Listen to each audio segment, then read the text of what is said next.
Okay guys, start natin dito sa kusina. Sa ngayon, nandito si Tita Jos. Just follow her Facebook also. Okay, yan siya o yan. Hindi pa nakapagsuklay. Anyway, dito tayo sa kitchen. Ayan, yun yung kwarto niya anyway. At dito rin yung laundry. Ayan. Maluwang yung bahay namin.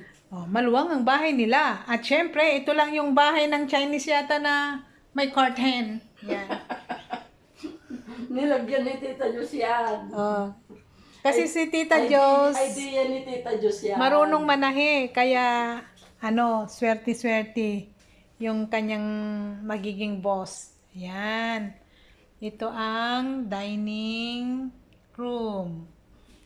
Ayan. Uy, meron silang porcelain. Ayan.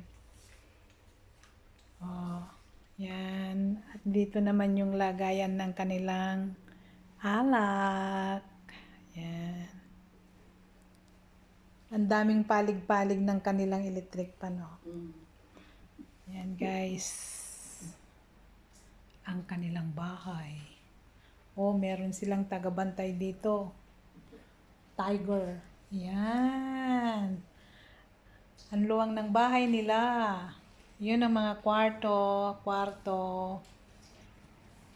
Sige na nga. Yan. Kwarto, toilet, kwarto. Siyempre, yung kwartong yan, master bedroom. Meron din yang sariling banyo. Yan. Maganda yung kanilang study room. May sariling bedroom. Yan, ito ang living room. Nangangamoy leather. Bago eh. Bago daw, bago. Nangangamoy leather. Ayan. Yung television nila, oh. Ba? Sana all. Wala mo ito television. Meron din sila mga figurine na maliliit. Oy, inilawan ni Tita Jos. Ipinapakita talaga. Ayun yung figurine. Malinis yan. Oh. Kumikintab-kintab. Ayan.